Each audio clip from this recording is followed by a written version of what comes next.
நீங்கள் பார்த்துக் கொண்டிருப்பது AJK டிவியின் புதுவை மாலை. வணக்கம். புதுவை மாநிலத்தை கல்வி கேந்திரமாக மாற்ற முயற்சி செய்து வருகிறோம் என்று பல்கலைக்கழக விழாவில் மத்திய இணையமைச்சர் நாராயணசாமி பேசினார். புதுவை பல்கலைக்கழகத்தில் சுப்பிரமணிய பாரதியார் தமிழ்மொழி மற்றும் இலக்கிய புலத்திற்கு 4 கோடி மதிப்பில் புதிய கட்டிடம் கட்டப்பட்டு அதற்கான திறப்பு விழா நடைபெற்றது. விழாவிற்கு பல்கலைக்கழக துணைவேந்தர் தரீன் தலைமை தாங்கினார். இயக்குநர் ராமதாஸ் வரவேற்று பேசினார். சிறப்பு விருந்தினராக மத்திய இணையமைச்சர் நாராயணசாமி கலந்து கொண்டு புதிய கட்டிடத்தை திறந்து வைத்து விழா மலரை வெளியிட்டு பேசுகையில், புதுவை பல்கலைக்கழகம் இந்தியாவிலேயே சிறந்த பல்கலைக்கழகமாக வளர்ச்சி பெற்று வருகிறது. இதில் தமிழ் துறைக்கென தனியாக கட்டிடம் கட்டப்பட்டு திறப்பதில் மகிழ்ச்சி அடைகிறேன். மேலும் புதுவை மாநிலத்தை சிறந்த கல்வி கேந்திரமாக மாற்ற முயற்சி எடுத்து வருகிறோம் என்றும், மேலும் புதுவை பல்கலைக்கழகத்திற்காக மத்திய மனிதவள அமைச்சர் கபில் சிபலிடம் பேசி 100 கோடி பெற்று தரப்படும். இங்கு கட்டப்பட்டுள்ள தெற்கு ஆசிய படிப்பு மையத்தை வருகிற ஆகஸ்ட் மாதம் பிரதமர் மன்மோகன் சிங் திறந்து வைக்க ஏற்பாடு செய்து வருகிறோம் என்று பேசினார். விழாவில் பல்கலைக்கழக பதிவாளர் லோகநாதன், நிதித்துறை அதிகாரி ராகவன், தேர்வுத்துறை அதிகாரி சம்பத், பேராசிரியர் சம்பந்தன், மக்கள் தொடர்பு அதிகாரி வல்லத்தான் மற்றும் ஏராளமான மாணவ மாணவிகள் கலந்து கொண்டனர். ஒரே நாளில் தங்கம் விலை பவுனுக்கு 160 ரூபாய் உயர்ந்து 16,000 எட்டியது. இது மேலும் உயரலாம் என்று மக்கள் அச்சப்படுகின்றனர். பொதுமக்கள் மத்தியில் குறிப்பாக பெண்களிடம் பெரும் மோகத்தை ஏற்படுத்தியுள்ள தங்கத்தின் விலை அடிக்கடி உயர்வதும் சரிவதுமாக இருந்து வருகிறது. கடந்த 3ஆம் தேதி 1 கிராம் தங்கம் 1941 ரூபாய்க்கு விற்பனையானது. இது படிப்படியாக அதிகரித்து இன்று ஒரே நாளில் பவுனுக்கு 160 ரூபாய் உயர்ந்து 1 கிராம் தங்கம் 2,000 ரூபாய்க்கும் 1 பவுன் 16,000 ரூபாய்க்கும் வரலாறு காணாத அளவிற்கு உயர்ந்துள்ளது. புத்தாண்டு பிறந்த மறுநாளே தங்கத்தின் விலை அதிகரித்துள்ளதாலும் இது திருமண மாதம் என்பதாலும் தங்கத்தின் விலை மேலும் உயரலாம் என்று மக்கள் அச்சப்படுகின்றனர். வேட்பாளர் அந்தஸ்துள்ள உழவர்கரை திமுக இளைஞர் அணி அமைப்பாளர் IG வீரராகு திமுக வேட்பாளர் திரு ஜான்குமாருக்காக பூத் ஏஜென்டாக பணியாற்றியது அனைத்து கட்சியினரையும் வியக்க வைத்தது. புதுவை முத்துப்பிள்ளை பாளையத்தைச் சேர்ந்தவர் உழவர்கரை திமுக இளைஞர் அணி அமைப்பாளர் திரு IG வீரராகு உழவர்கரை தொகுதியில் திமுக சார்பில் போட்டியிட விருப்ப மனு தாக்கல் செய்த அவருக்கு திமுக தலைமை வாய்ப்பு வழங்கவில்லை. உழவர்கரை தொகுதி மக்களின் செல்வாக்கை பெற்றிருக்கும் திரு IG வீரராகு தமக்கு தேர்தலில் போட்டியிட வாய்ப்பு வழங்கவில்லையே என்று கோபம் கொள்ளாமல் திமுக தலைமைக்கு கட்டுப்பட்டு திமுகவுக்கு உண்மையான விசுவாசி என நிரூபித்துள்ளார் IG வீரராகு. அதாவது உழவர்கரை திமுக வேட்பாளர் திரு ஜான்குமாருக்காக கடந்த 15 நாட்களாக தீவிர தேர்தல் பணியில் ஈடுபட்ட அவர் தேர்தல் நாளான 13ஆம் தேதி முத்துப்பிள்ளைப்பாளையம் வாக்குச்சாவடியில் பூத் ஏஜென்டாகவும் பணியாற்றினார். வேட்பாளர் அந்தஸ்துள்ள உழவர்கரை தொகுதி திமுக இளைஞரணி அமைப்பாளர் IG வீரராகு திமுக சார்பில் போட்டியிட வாய்ப்பு வழங்கப்படவில்லை என்றதும் சுயேட்சையாக கூட போட்டியிட்டு இருக்கலாம். அந்த அளவிற்கு அவருக்கு மக்கள் செல்வாக்கு உள்ளது. ஆனால் திமுக விசுவாசியாக திரு ஜான்குமாருக்காக பூத் ஏஜென்டாக அமர்ந்து பணி செய்தது அனைத்து கட்சியினரையும் வியக்க வைத்தது. மேலும் அவரது கட்சி விசுவாச நடவடிக்கை அனைத்து தரப்பினரையும் பாராட்ட வைத்தது. பூத் ஏஜென்டாக அமர்ந்து பணியாற்றிய உழவர்கரை தொகுதி திமுக இளைஞரணி அமைப்பாளர் IG வீரராகுவை பார்த்து நெகிழ்ச்சியடைந்த திமுக வேட்பாளர் திரு ஜான்குமார் அவரை மனதார பாராட்டினார். மேலும் IG வீரராகுவுக்கு சிறப்பான எதிர்காலம் உள்ளது என்றும் நம்பிக்கை தெரிவித்துள்ளார். மேலும் பொறுத்தார் பூமியை ஆழ்வார் என்ற பழமொழிக்கு ஏற்ப IG வீரராகு ஒரு எடுத்துக்காட்டாக விளங்குவார் என்றும் அவர் தெரிவித்தார். புதுவை வரதராஜ பெருமாள் ஆலயத்தில் சித்திரை பிறப்பை முன்னிட்டு பெருமாளுக்கு திருக்கல்யாண உற்சவம் நடைபெற்றது. புதுவை மகாத்மா காந்தி வீதியில் உள்ள ஸ்ரீ வரதராஜ பெருமாள் ஆலயத்தில் சித்திரை பிறப்பை முன்னிட்டு பெருமாளுக்கும் தாயாருக்கும் திருக்கல்யாண வைபோகம் நடைபெற்றது. திருக்கல்யாண உற்சவத்தை முன்னிட்டு பெருமாளுக்கு மகா திருமஞ்சனம் அலங்காரம் ஆராதனை நடைபெற்றது. பின்னர் தாயாருக்கும் பெருமாளுக்கும் திருக்கல்யாண வைபோகமும் அதனைத் தொடர்ந்து மகா தீபாராதனையும் வெகு சிறப்பாய் நடைபெற்றது. உற்சவத்தில் திரளான பக்தர்கள் கலந்து கொண்டு திருக்கல்யாண வைபோகத்தை கண்டு அருள் பெற்றனர். உற்சவத்திற்கான ஏற்பாட்டினை அறங்காவல் குழுவினர் செய்திருந்தனர்.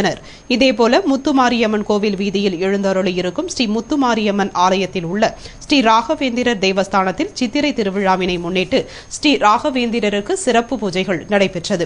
விழாவினை முன்னிட்டு ராகவேந்திரருக்கு அபிஷேகம் ஆராதனை நடைபெற்றது. ஏராளமான பக்தர்கள் பங்கேற்ற பூஜையில் கலந்து கொண்ட அனைவருக்கும் அன்னதானம் வழங்கப்பட்டது. விழாவிற்கான ஏற்பாட்டினை அறங்காவல் குழுவினரும் விழா குழுவினரும் விமர்சையாக செய்திருந்தனர். புதுவை மாநிலத்தில் வாக்காளர்களுக்கு கொடுக்க இருந்த 25 லட்சம் பணம் மற்றும் பொருட்கள் பறிமுதல் செய்யப்பட்டது என்று SSP ஆண்டோ அல்போன்ஸ் கூறியுள்ளார். இது தொடர்பாக எஸ்எஸ்பி ஆண்டோ அல்போன்ஸ் கூறுகையில், தேர்தல் விதிமீறல் தொடர்பாக 87 வழக்குகள் இந்திய தண்டனை சட்டத்தின் கீழும் 18 வழக்குகள் சிறப்பு உள்ளூர் சட்டத்தின் கீழும் பதிவு செய்யப்பட்டுள்ளது என்றும், தேர்தல் அறிவிக்கப்பட்டதிலிருந்து கடந்த 13ஆம் தேதி வரை நடத்தப்பட்ட சோதனையில் 6,71,155 ரூபாயும் 18 லட்சம் மதிப்புள்ள தங்க நகைகளும் 603 சேலைகளும் 33 சால்வைகளும் 4,868 மது பாட்டில்களும் 417 லிட்டர் சாராயமும் பறிமுதல் செய்யப்பட்டது. இதன் மொத்த மதிப்பு சுமார் 25 லட்சம் ரூபாயாகும் என்று அவர் கூறினார். புதுவையில் இன்று முதல் மீன்பிடி தடைக்காலம் அமலுக்கு வந்தது. இதனால் விசைப்படகுகள் மற்றும் ஃபைபர் படகுகள் கடலுக்கு செல்லாமல் துறைமுகத்தில் நிறுத்தி வைக்கப்பட்டுள்ளன. புதுவையில் மீன்களின் இனப்பெருக்கத்திற்கான மீன்பிடி தடைக்காலம் இன்று முதல் 45 நாட்களுக்கு அமலுக்கு வந்தது. புதுவை அரசின் இந்த தடை உத்தரவினால் தேங்காய் திட்டு துறைமுகத்திலும் மற்றும் பல இடங்களிலும் விசைப்படகுகள் மற்றும் ஃபைபர் படகுகள் கடலுக்கு செல்லாமல் நிறுத்தி வைக்கப்பட்டுள்ளன. மேலும் இந்த தடை காலத்தில் மீனவர்கள் படகை பழுது பார்த்தல், வலைகளை சீரமைத்தல் போன்ற பணிகளில் ஈடுபட உள்ளனர். இதனால் மீன்களுக்கு தட்டுப்பாடு ஏற்படும் என்பதால் அவற்றின் விலையும் உயரும். இந்த தடை காலத்தை முன்னிட்டு நிவாரணமாக மீனவர்களுக்கு 2,750 ரூபாய் வழங்கப்பட்டது. இந்த ஆண்டு தேர்தல் பணி காரணமாக நிவாரணம் முன்கூட்டியே வழங்கவில்லை. அதனை உடனே வழங்குமாறு மீனவர்கள் வலியுறுத்தி வருகின்றனர்.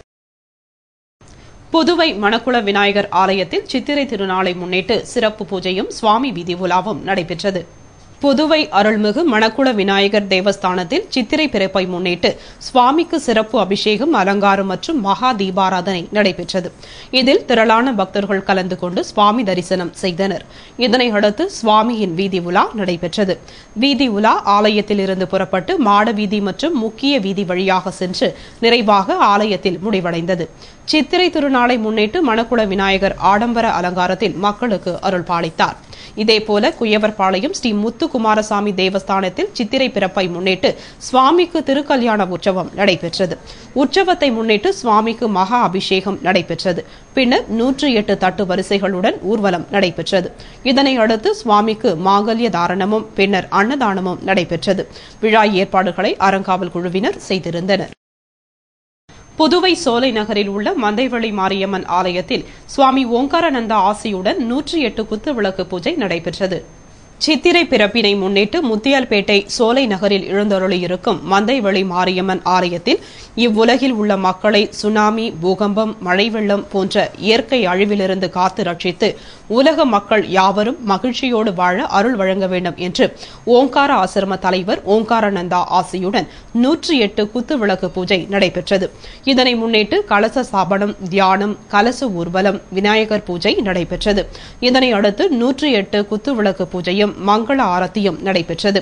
இதில் ஏராளமான பக்தர்கள் கலந்து கொண்டு சுவாமி தரிசனம் செய்து அருள் பெற்றனர். விழாவிற்கான ஏற்பாட்டினை பஞ்சாயத்து நிர்வாகம், கோவில் நிர்வாகம் மற்றும் ஊர் பொதுமக்கள் செய்திருந்தனர்.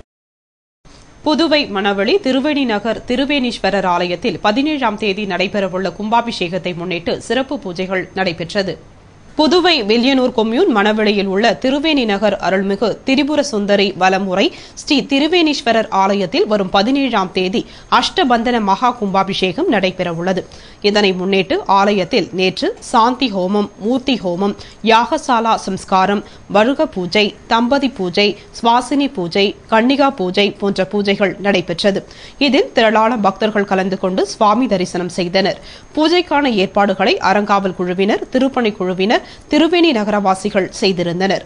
பூஜையில் கலந்து கொண்ட அனைவருக்கும் ஆலய நிர்வாகம் சார்பில் பிரசாதம் வழங்கப்பட்டது.